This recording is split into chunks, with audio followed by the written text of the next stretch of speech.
Você se considera forte ou fraco? Depende do sentido, não é? O primeiro personagem dessa nova temporada foi considerado o homem mais forte da história, mas também o mais fraco. Ele tinha uma história perfeita para um ótimo final feliz, mas as suas escolhas o levaram para um outro caminho. Já sabe de quem nós estamos falando? Então fica com a gente para saber mais. Atrações fatais é o tema da lição dessa semana. Eu sou o Matheus Diniz. E eu sou Neila Oliveira. E você está no canal LaMed, onde você estuda a Bíblia de um jeito diferenciado. E antes do vídeo começar, a gente quer fazer um convite para você se inscrever no canal. Deixe seu like, seu comentário, compartilhe com seus amigos e agora sim, vamos ao vídeo. O nome dessa mulher não é revelado na Bíblia, mas nós sabemos que ela era esposa de Manoá, da tribo de Dan, que vivia na cidade de Zorá. Ela era estéril, mas devia ser alguém muito especial, pois Deus deu a ela a responsabilidade de ser a mãe daquele que começaria a libertar o povo de Israel dos filisteus. Certo dia, o anjo do Senhor apareceu e disse que ela ficaria grávida.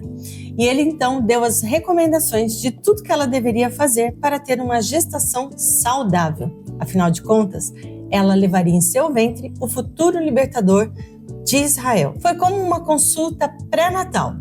Nada de bebida alcoólica, a alimentação deveria ser bem equilibrada e ela não deveria comer as coisas que Deus tinha proibido. Era uma antecipação do que hoje a gente vê os médicos dando para as grávidas. Não tinha essa de que todo desejo de grávida deveria ser atendido. Os bons hábitos, os hábitos saudáveis da esposa de Manoá seriam transmitidos para o seu bebê também. Olha que dica boa essa, que ainda é muito útil para os nossos dias. Os pais que desejam deixar uma boa herança aos filhos devem ter cuidadosa disciplina e formar hábitos corretos.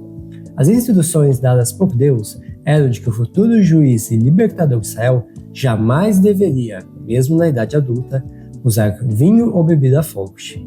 As lições de temperança, renúncia e domínio próprio devem ser ensinadas desde a primeira infância. Manoá também recebeu a visita daquele anjo e ele entendeu que a criança nasceria para um propósito especial. Veja o que diz aqui em Juízes 13, 24 e 25. Quando o menino nasceu, ela, a mãe, o chamou de Sansão. O Senhor o abençoou enquanto ele crescia, e o Espírito do Senhor começou a agir nele quando ele morava em Maané-Dan, entre Zorá e Estaol. Parece que enquanto criança, Sansão realmente foi obediente a seus pais e seguiu as orientações que Deus tinha dado para ele sobre o que ele deveria se alimentar, se comportar e se relacionar com os outros. E todos perceberam que ele tinha uma força física fora do normal. Olha que interessante isso daqui. Conforme Sansão e seus pais bem sabiam, ele não era forte assim por causa de sua forma física, mas sim por ser nazireu, cujo símbolo era o cabelo comprido, sem nunca ter sido cortado. Se Sansão tivesse obedecido às orientações divinas, sua história teria sido mais nobre e mais feliz. Foi o relacionamento com os idólatras que perverteu seus bons costumes. A história de Sansão é cheia de altos e baixos com os filisteus. A cidade de Zorá ficava bem próxima do território dos filisteus. E Sansão acabou se misturando, fazendo amizade com os piores inimigos de Israel. E pode ter certeza de que a intenção de Sansão não era influenciá-los. Ele literalmente flertou com o perigo. Se apaixonou por uma mulher filisteia, ignorou os conselhos dos seus pais e disse: não, é com essa aqui que eu quero me casar. Então tá. Só que as consequências foram trágicas. Veja só como que é descrito aqui. Em sua festa de casamento, Sansão entrou em íntimo contato com aqueles que odiavam o Deus de Israel. A esposa o traiu antes do fim da festa, revelando o enigma aos filisteus. Furioso com a traição, Sansão a abandonou por algum tempo e voltou sozinho para sua casa em Zorá. Mais tarde, quando se acalmou, voltou para a esposa apenas para descobrir que ela já estava casada com outro.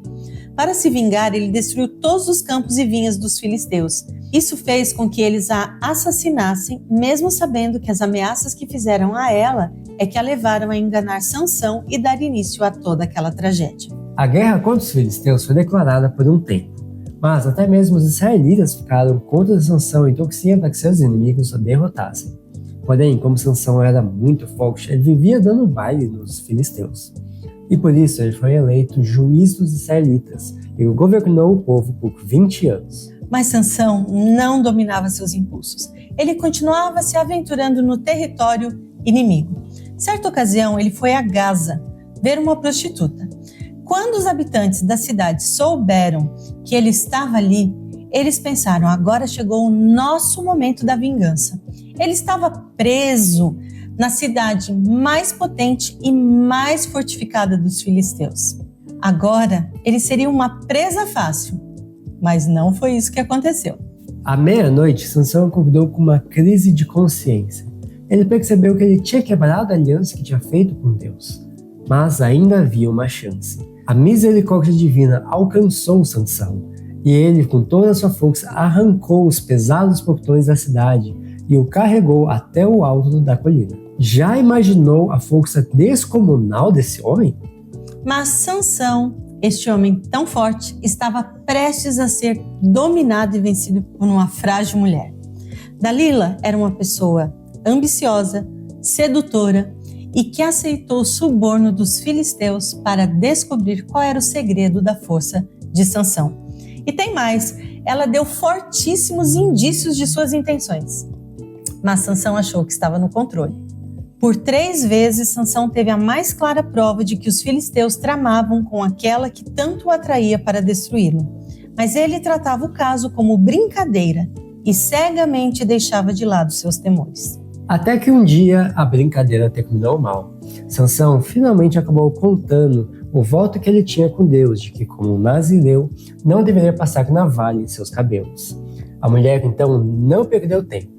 Na primeira oportunidade, enquanto Sansão estava dormindo, os filisteus vieram e cortaram suas pesadas tranças. O momento da prova havia chegado. Quando Dalila gritou: Sansão, os filisteus o estão atacando! Ele não teve forças para reagir.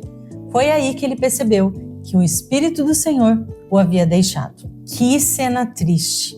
Além de humilharem Sansão, os filisteus furaram os seus olhos, o amarraram com correntes e o levaram para Gaza, onde ele foi para um ambiente onde ele foi obrigado a fazer trabalhos forçados. O segredo de Sansão não estava no comprimento do cabelo, mas que ele era um sinal de lealdade para com Deus. Quando desprezou esse símbolo e o trocou pela satisfação das paixões, as bênçãos representadas por ele foram retiradas por Deus. Você já deve ter ouvido que às vezes aquilo que a gente não aprende pelo amor, a gente acaba aprendendo pela dor. No sofrimento e na humilhação, servindo de motivo de gozação para os filisteus, Sansão aprendeu mais sobre sua fraqueza do que jamais soubera antes.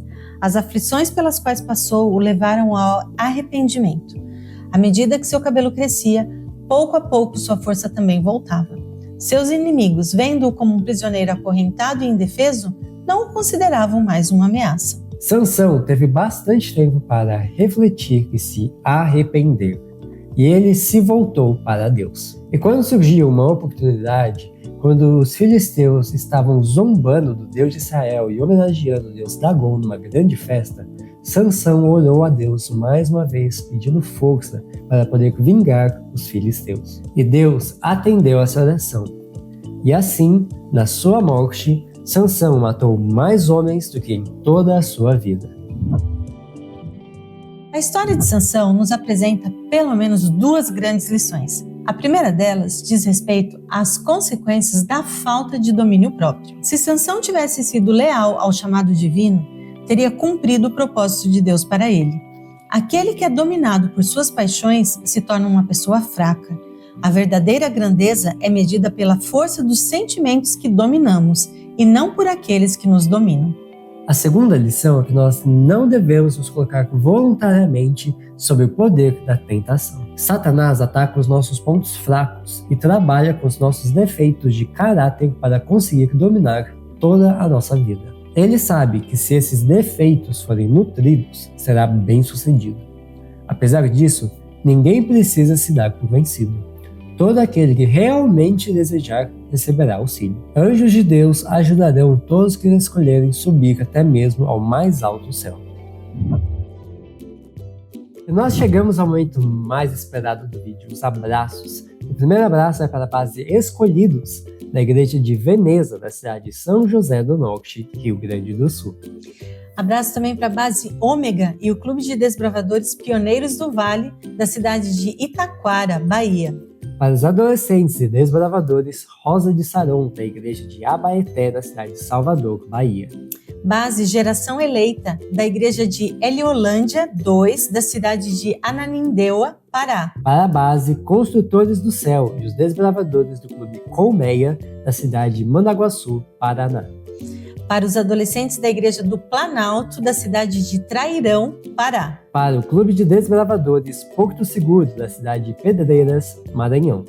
E para a base Stranger Things, da Igreja do Jardim Pinheiros, do Distrito Pilarzinho, da cidade de Curitiba, Paraná.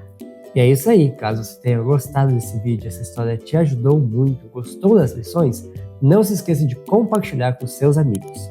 Deixe também o seu like, o seu comentário, e caso você ainda não faça parte aqui, inscreva-se para não perder a continuação dessa história. Eu vejo você na semana que vem. Tchau!